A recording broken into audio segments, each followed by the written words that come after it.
تمام تعریفیں، تمام حمدیں اور تمام ثنائیں اللہ وحدہ لا شریک کے لیے ہیں، جو تمام کائنات کا خالق و مالک ہے، جس کے کرم کی نہ تو کوئی انتہا تھی، نہ ہے، نہ ہو سکتی ہے۔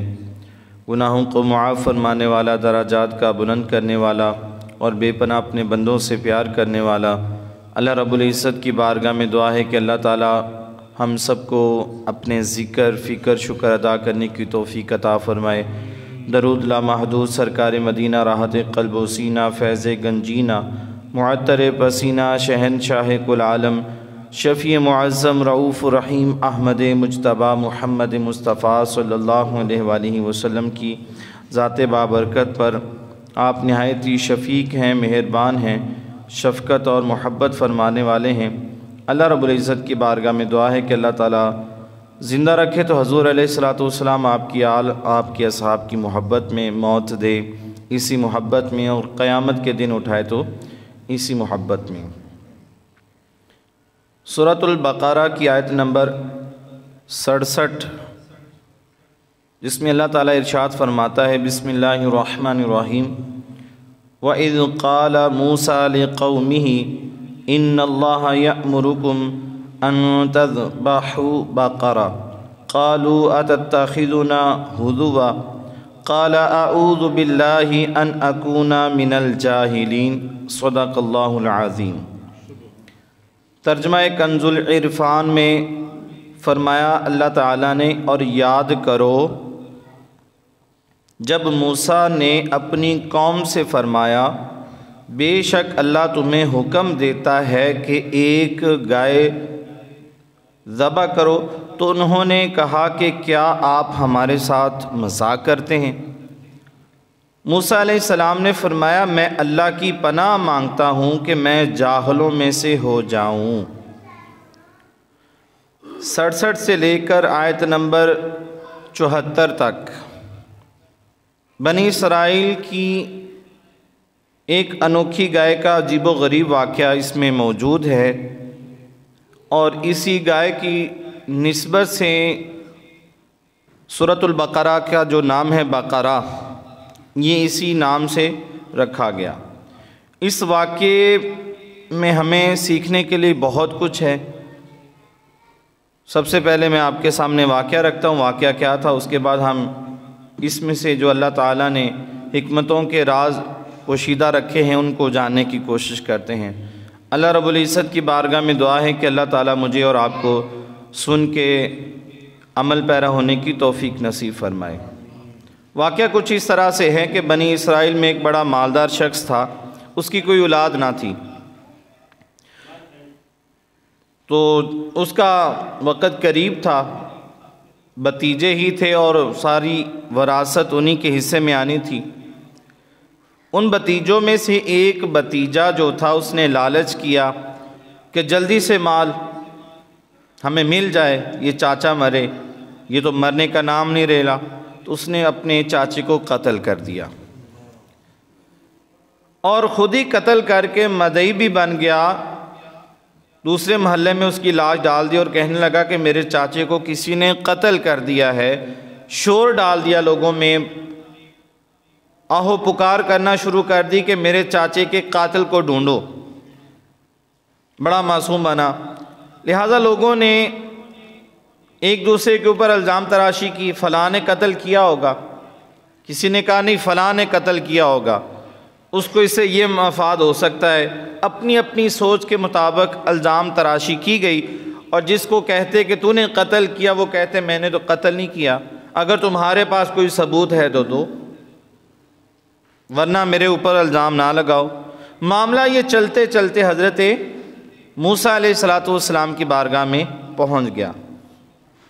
موسیٰ علیہ السلام نے فرمایا، ان اللہ یأمرکم ان تذبحوا بقرہ، بے شک اللہ تمہیں حکم دیتا ہے کہ ایک گائے کو ذبح کرو۔ اب یہ جو بنی اسرائیل والے تھے بڑے پریشان ہوئے، حیران بھی ہوئے کہ کہاں ہم قتل کا معاملہ آپ کی بارگاہ میں لے کے حاضر ہوئے، اور موسیٰ علیہ السلام آگے سے فرماتے ہیں کہ گائے کو ذبح کرو، اللہ فرماتا ہے۔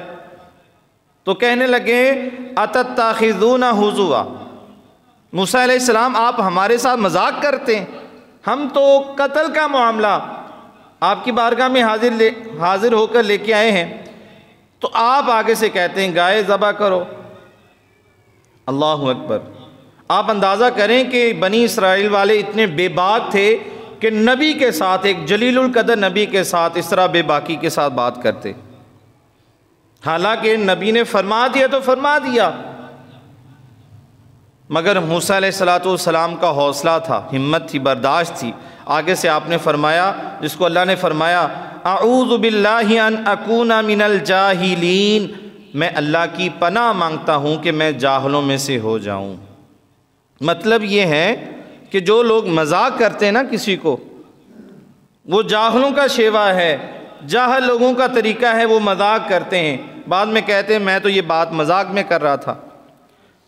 تو حضرت موسیٰ علیہ السلام نے فرمایا کہ میں اللہ تعالیٰ سے ڈرنے والا ہوں، میں اللہ کی پناہ چاہتا ہوں کہ میں جاہلوں والا عمل کروں، میں نے کوئی ایسی حرکت نہیں کی بلکہ یہ میرے رب کا حکم تھا، لہٰذا تم ایک گائے کو ذبح کرو اور اپنے مقصد کو پا لو گے۔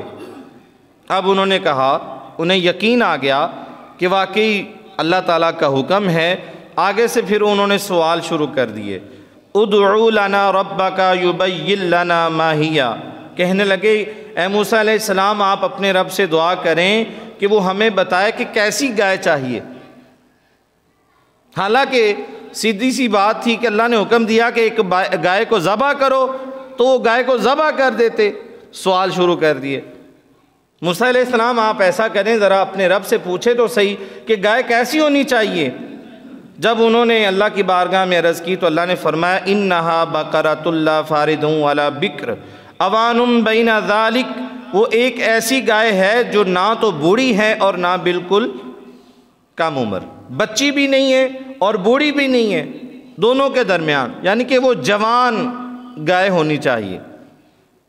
اب انہوں نے اور سوال کر دیا، کہنے لگے اس کا رنگ کیسا ہونا چاہیے، کئی رنگوں کی گائے ملتی ہے، حالانکہ یہیں تک بھی ٹھیک تھا۔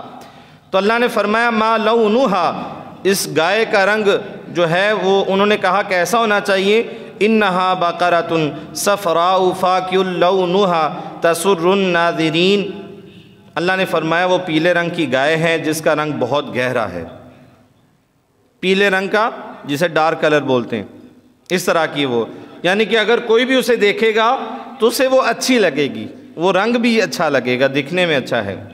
لو جی، اب اس کی عمر کا تعین ہو گیا، رنگ کا بھی تعین ہو گیا۔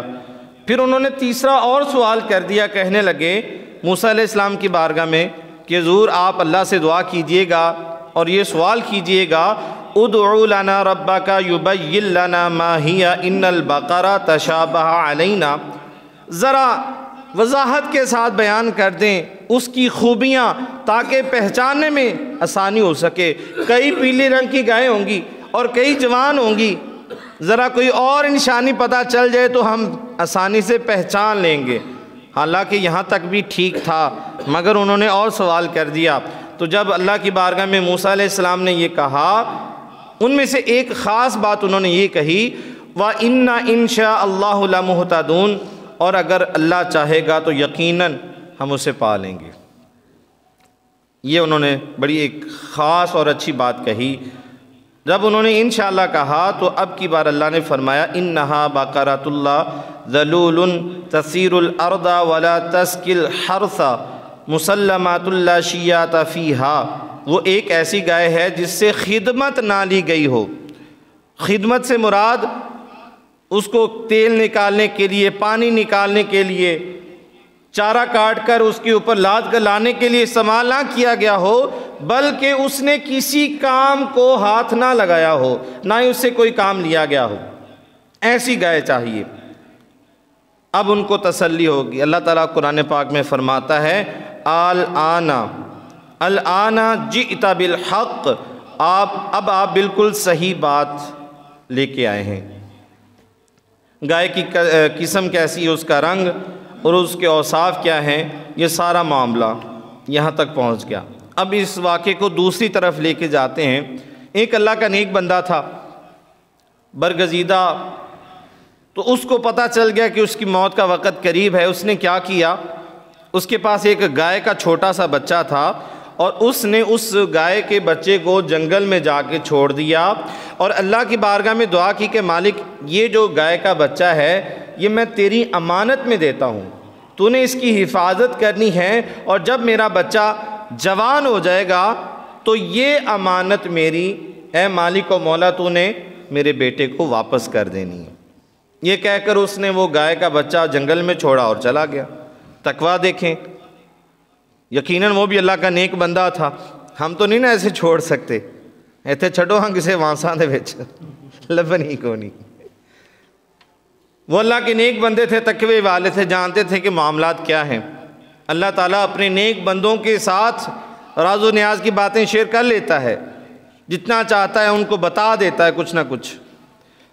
وہ نیک بندہ فوت ہو گیا، بچہ تھوڑا سا جوان ہوا تو ماں نے بیٹے کو کہا کہ جاؤ، تمہارا جو باپ تھا وہ نیک تھا اور اس نے ایک گائے کا جو بچہ تھا جنگل میں اللہ تعالیٰ کی حفاظت میں چھوڑ دیا تھا، اور اللہ کی بارگاہ میں جنگل میں جا کر دعا کرنا کہ مالک جو میرا باپ گائے کا بچہ جنگل میں چھوڑ گیا تھا وہ مجھے واپس لٹا دے۔ بیٹا بھی فرما بردار تھا، نیک تھا، جنگل میں گیا، اللہ سے دعا کی مالک جو میرا نیک باپ جو تھا اس نے گائے کا بچہ چھوڑا تھا وہ ہمیں واپس لٹا دے۔ اللہ تعالیٰ نے اس وقت چونکہ وہ بچہ جو تھا جوان ہو چکا تھا، نہ بوڑھا تھا اور نہ ہی وہ بچہ رہا تھا، تو وہ اس کے پاس چل کے آ گیا۔ اللہ تعالیٰ نے اس کا جو اس کی امانت تھی وہ واپس لوٹا دی۔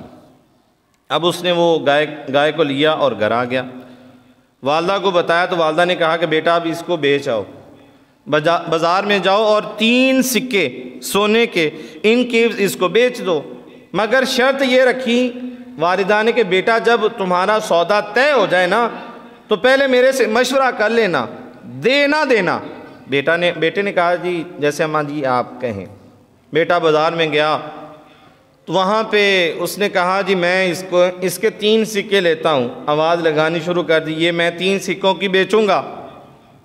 ایک خریدار آیا، اس نے کہا میں 6 سکے دیتا ہوں سونے کے، مجھے دے دو۔ اس نے کہا دے دوں گا مگر شرط یہ ہے کہ پہلے میں اپنی اماں کو بتاؤں، میں نے وعدہ کیا ہے کہ میں آپ کو ضرور بتاؤں گا، اگر وہ کہیں گی تو بیچوں گا، بیچنی میں نے ضرور ہے، اگر آپ لینا چاہتے تو ٹھہریں۔ گھر گئے، اماں سے کہا کہ اماں جان اس طرح ایک خریدار آیا ہے، میں نے 3 سکے کہے، اس نے کہا میں 6 دینے کو تیار ہوں مگر اپنی اماں سے مشورہ نہیں کرنا۔ میں نے کہا میں کروں گا۔ تو اماں نے کہا کہ بیٹا اگر وہ 6 سکے دیتا ہے تو لے لو، مگر پھر بھی مشورہ کر لینا اگر وہ اس بات پہ آمادہ ہوتا ہے تو۔ بیٹا واپس گیا، اسے کہا، اس نے کہا کہ نہیں میں اب اس کے 12 سکے دوں گا۔ مال آتا ہوا کون کسی کو برا لگتا ہے، 6 سے 12 چلے گئے، مگر آپ قربان جائیے اس بچے کی ایمانداری پر اور والدہ سے محبت، جیسے حضرت غوث پاک رحمۃ اللہ علیہ نے 40 سونے کے سکے قربان کر دیے، جھوٹ نہیں بولا، تو اللہ تعالیٰ نے کتنی عزتیں اور برکتیں عطا فرمائیں۔ شریعت کی پاسداری کی نا، والدہ کے حکم کی نافرمانی بھی نہ کی اور اپنے رب کی نافرمانی بھی نہ کی۔ اس بچے نے کہا کہ آپ نے لینی ہے تو ٹھیک ہے مگر میں شرط یہ ہے کہ امی سے پوچھ لوں کہ 12 کی میں دے دوں۔ کہا کہ بیٹا اگر آپ دینا چاہتے ہو تو 12 کی دے دو، اگر تم جاؤ گے تو میں نے کوئی نہیں خریدنی پھر۔ اس نے کہا نہ خریدیں، مشورے کے بغیر نہیں۔ وہ واپس پلٹتے ہیں، اپنی اماں سے بولتے ہیں کہ اب وہ 12 سکے کہتے ہیں، اور انہوں نے کہا کہ امی کے پاس نہ جاؤ۔ اماں بھی نیک تھیں، پہچان کی، کہا بیٹا وہ کوئی انسان ہی، کوئی فرشتہ معلوم ہوتا ہے، آپ اس فرشتے سے پوچھنا جا کے کہ کیا ہم یہ گائے کو بیچ دیں یا نہ بیچیں۔ اس سے یہ بھی پتہ چلتا ہے کہ والدہ کو بھی کچھ راز معلوم تھا، تبھی تو انہوں نے یہ سوال کیا۔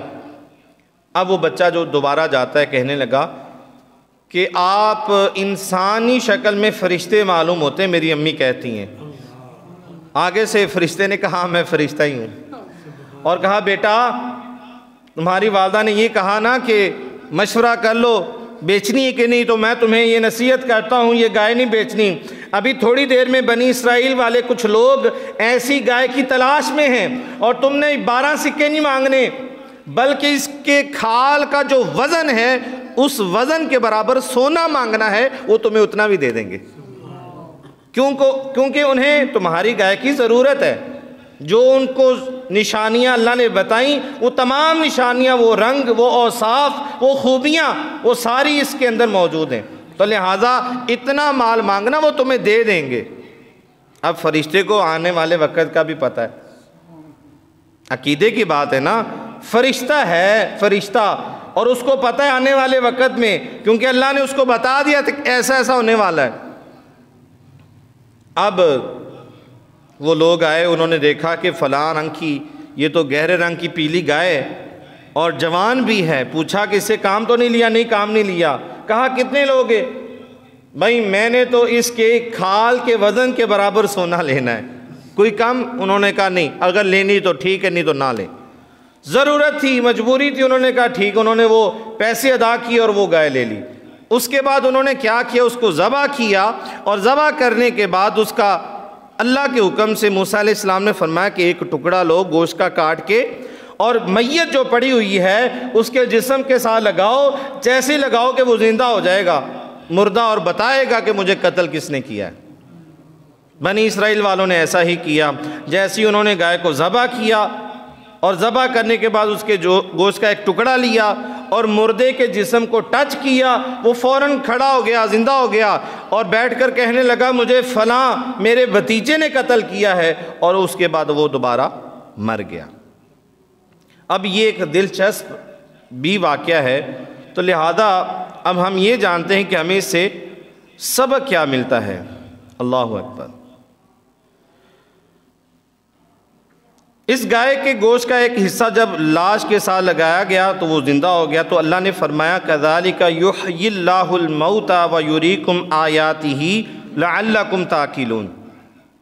اب اللہ نے کیا فرمایا آگے؟ یہ سارے واقعے کے بعد اللہ فرماتا ہے اسی طرح اللہ مردوں کو زندہ کرے گا، جو مر جائیں گے نا قیامت کے روز اللہ تعالیٰ مردوں کو اسی طرح زندہ کرے گا جس طرح اب اللہ تعالیٰ نے کیا، اور وہ تمہیں اپنی نشانیاں دکھاتا ہے تاکہ تم سمجھ جاؤ، تم یہ نہ کہو کہ جب مر جائیں گے تو ختم، کون ہمیں زندہ کرنے والا ہے، ہڈیاں مٹی بن جائیں گی، نہ نہ نہ، جس طرح اللہ تعالیٰ نے تمہاری آنکھوں کے سامنے مردے کو زندہ کر دیا، اگر وہ چاہتا تو ویسے بھی مردہ زندہ کر سکتا تھا، اور اس نے بغیر گائے کو ذبح کیے بھی اگر وہ گائے لگ جاتی تب بھی وہ مردہ زندہ ہو سکتا تھا، مگر اس میں بھی حکمتیں تھیں، کیونکہ ابھی بنی اسرائیل والے جو نئے نئے تھے انہوں نے ایک گائے کے بچڑے کی پوجا کی تھی، تو اللہ تعالیٰ نے انہی کے ہاتھوں سے گائے کو ذبح کروایا، اس کی نفی کروائی، ورنہ وہ یہ نہ سمجھ لیتے گائے تو بڑی مقدس ہے، یہ تو مردے زندہ کرتی ہے۔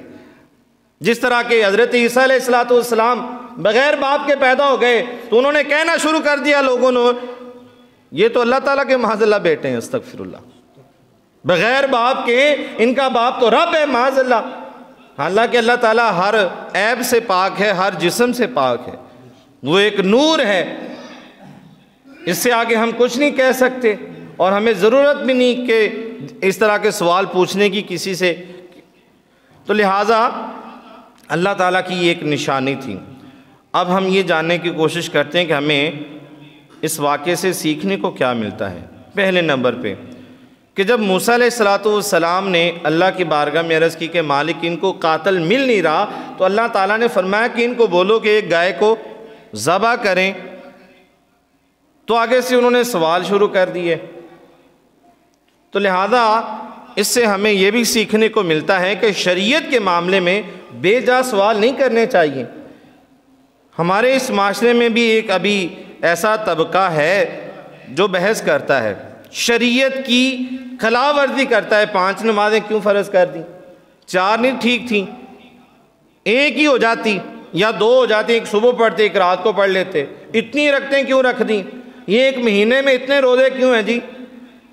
اگر ہم ہر ہفتے میں 3 روزے رکھتے یا 1 رکھتے وہ ہمارے لیے آسانی تھی، پورے سال میں 1 رکھتے، ہر مہینے میں ہر ہفتے میں، تو یہ ہمارے لیے ایک دم سے آسانی ہو جانی تھی، اللہ تعالیٰ نے پورے مہینے کے ایک دم سے رکھ دیے۔ مطلب تنقید کر رہے ہیں، سوال کر رہے ہیں ایسا کیوں ہو گیا، ایسا کیوں ہو گیا۔ بھائی اگر آپ مسلمان ہیں، اللہ اور اس کے رسول پر ایمان رکھتے ہیں، تو جیسے اللہ تعالیٰ اور اس کی شریعت میں احکامات نافذ کر دیے، اس پر آنکھیں بند کے عمل کرو۔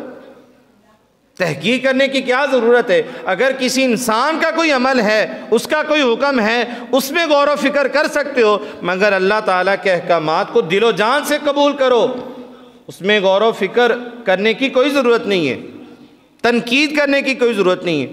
ہاں اگر تم اس طرح غور و فکر کرتے ہو کہ تم اللہ تعالیٰ کی شان کی طرف بڑھنا چاہتے ہو، وہ الگ بات ہے۔ اور اگر تنقید کرو گے کہ ایسا کیوں کر دیا، ایسا نہیں، ایسا ہونا چاہیے تھا، اپنی مرضی شامل کرو گے، تو ممکن ہے کہ ایسے معاملات جو ہیں، ایسے سوالات تمہیں دائرہ اسلام سے خارج کر دیں گے، کفر تک لے جائیں گے۔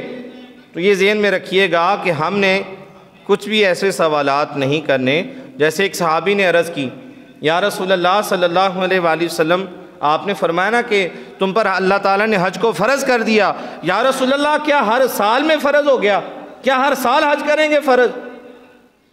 تو حضور علیہ السلام نے فرمایا کہ اگر میں کہہ دیتا نا کہ ہر سال، تو تمہارے اوپر ہر سال فرض ہو جانا تھا، اور تمہارے لیے یہ ممکن نہیں تھا کہ تم میں ہر شخص ہر سال حج کرتا، تم نے مشکل میں پڑ جانا تھا۔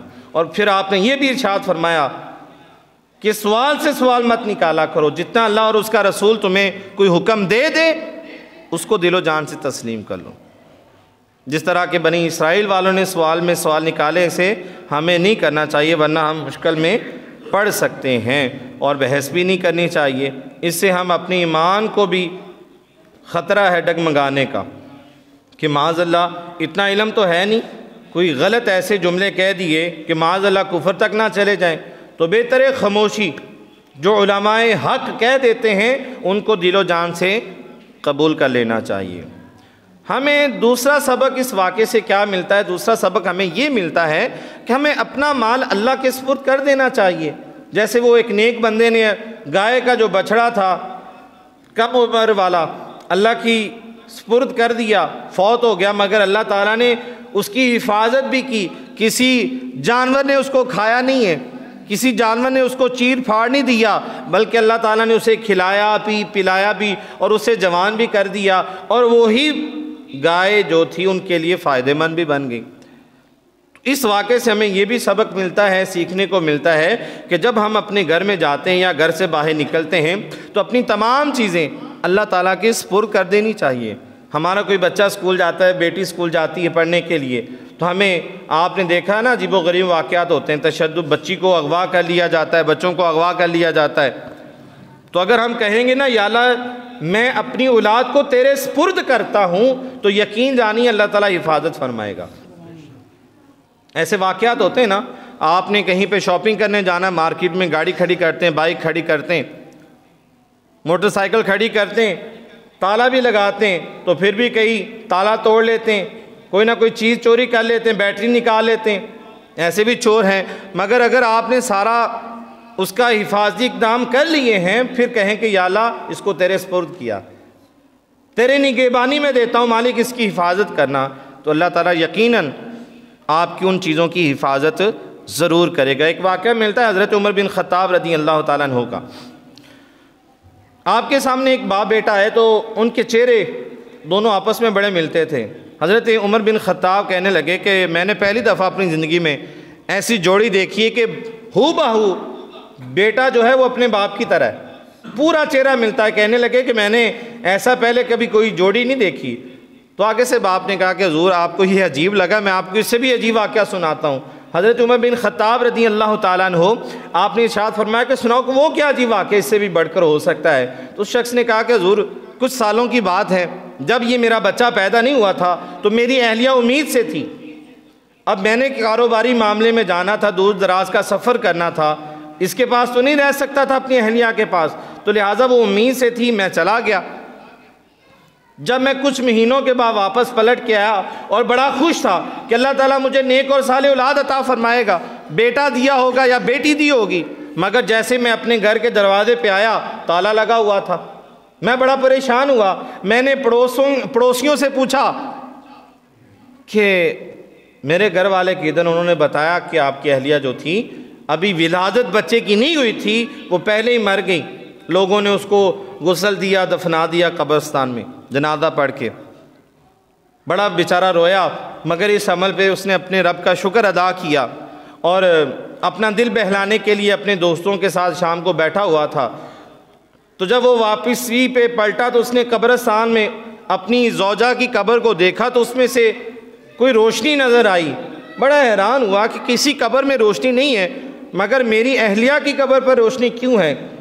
عرض کی یا امیر المؤمنین، معاملہ پھر ایسا ہوا کہ میں قبرستان گیا، اپنی زوجہ کی جب میں نے قبر دیکھی تو ایک دم سے وہ کھل گئی اور اندر سے روشنی نکلی، اور میں نے اندر دیکھا جہاں کے تو ایک بچہ کھیل رہا تھا، اور غیب سے آواز آئی ہے میرے بندے تو نے اپنے بیٹے کو ہماری حفاظت میں دیا تھا، یہ اپنی امانت واپس لے لو، اگر تم اپنی بیوی کو بھی ہماری حفاظت میں دیتے وہ بھی ہم نے واپس کر دینی تھی۔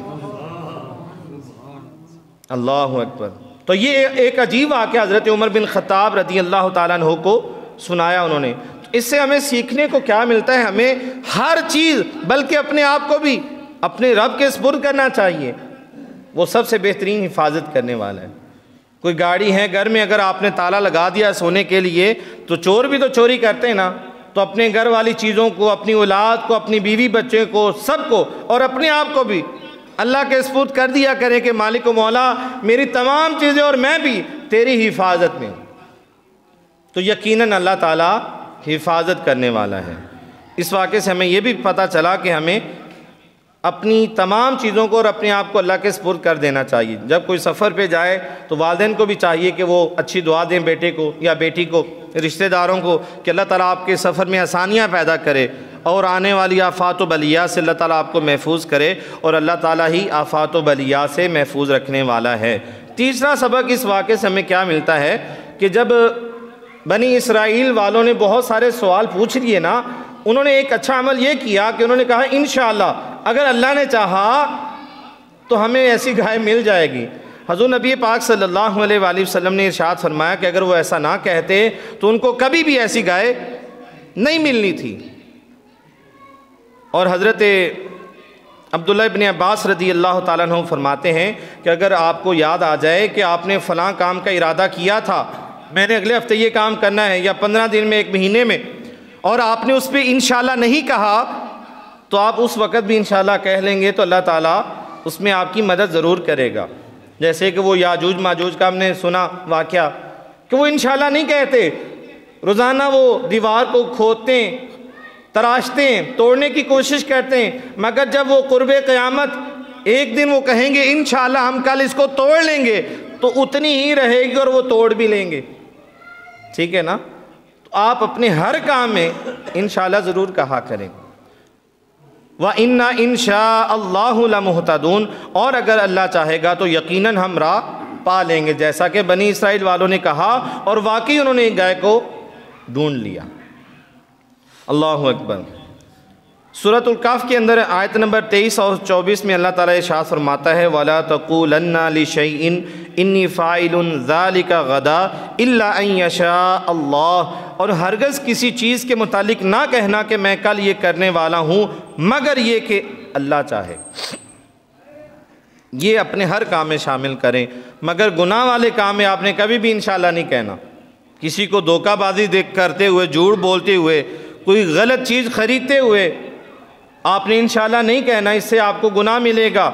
اچھا کام کرتے ہوئے آپ نے انشاءاللہ ضرور کہنا ہے، اور اس کی برکات آپ کو ضرور ملیں گی۔ ایک تو یہ حضور علیہ السلام کی سنت مبارکہ پر عمل ہوگا، اور ایک اللہ تعالیٰ کے حکم کے اوپر بھی عمل ہوگا، اور اس کے علاوہ اس کے بہت سارے فوائد جو ہیں اور ثمرات آپ کو ضرور ملیں گے۔ تو مفتی احمد یار خان نعیمی رحمۃ اللہ علیہ آپ نے فرمایا کہ جب بھی کوئی اچھا کام کیا جائے تو انشاءاللہ ضرور کہہ لیا کریں۔ نماز پڑھنے جائیں تو انشاءاللہ میں نماز پڑھنے ضرور جاؤں گا، میں جمعہ پڑھنے جاؤں گا، میں کاروبار کرنے جاؤں گا، انشاءاللہ میں کل یہ کام ضرور کروں گا، تو اللہ تعالیٰ آپ کی ضرور مدد کرے گا۔ چوتھا اور 5ویں نمبر پہ ہم نے جو سبق اس واقعے سے لیا، آخری میرے پاس 5 منٹ ہیں، وہ کیا سبق حاصل ہوا کہ وہ جو نوجوان لڑکا تھا اس نے اپنی ماں کی بڑی فرما برداری کی تو اللہ تعالیٰ نے اس کو اتنی برکات عطا کر دی۔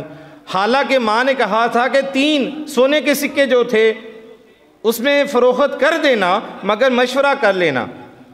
اس کو 6 ملے مگر انہوں نے کہا کہ میں والدہ سے ضرور پوچھوں گا۔ پھر 12 ملے، پیسے آتے ہوئے نظر آ رہے تھے مگر ماں کی نافرمانی نہیں کی، کہا کہ میں اپنی والدہ سے ضرور پوچھوں گا کیونکہ میں نے ان سے وعدہ کیا ہے کہ بغیر آپ کی اجازت کے میں گائے کو فروخت نہیں کروں گا۔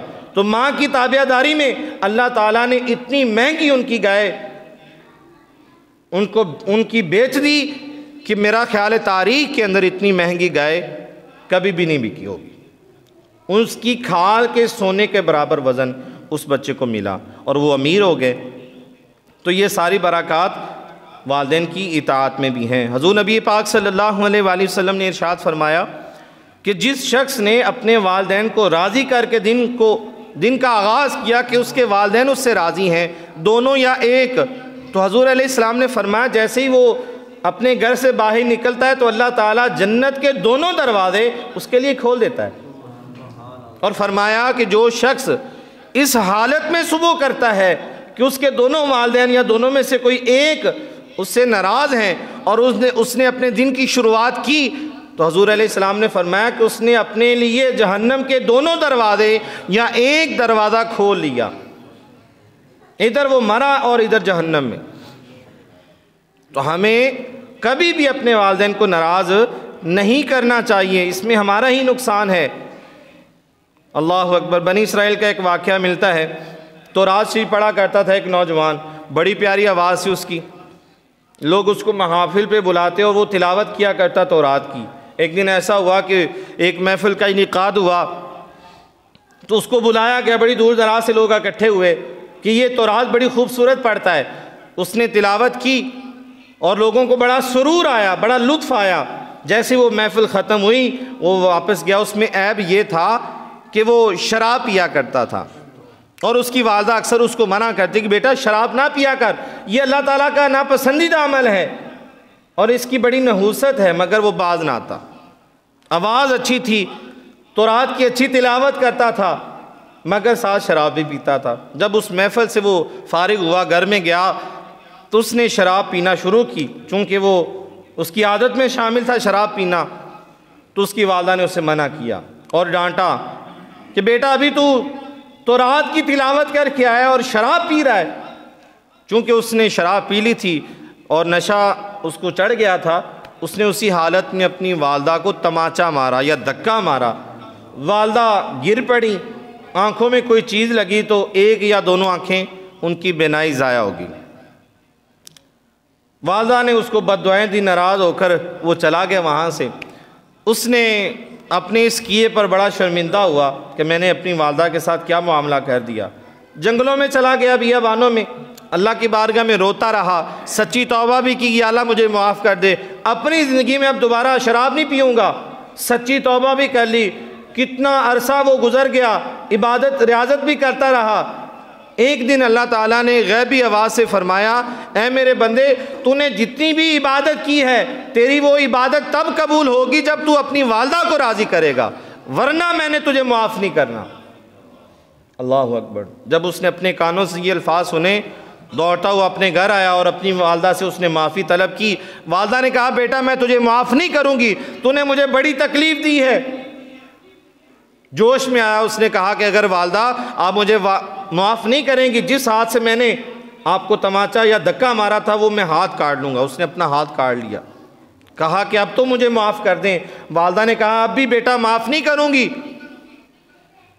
تو پھر اس نے لکڑیاں اکٹھی کی اور اب لکڑیوں کے درمیان میں بیٹھ گیا اور کہنے لگا امی جان اگر اب بھی نہیں معاف کریں گی تو میں اپنے آپ کو جلا لوں گا، کیونکہ میرا رب میرے سے ناراض ہے، اس کے علاوہ میرے پاس کوئی چارہ نہیں ہے اگر آپ مجھے نہیں معاف کریں گی۔ ماں تھی، تڑپی، اس نے کہا بیٹا تجھے معاف کیا۔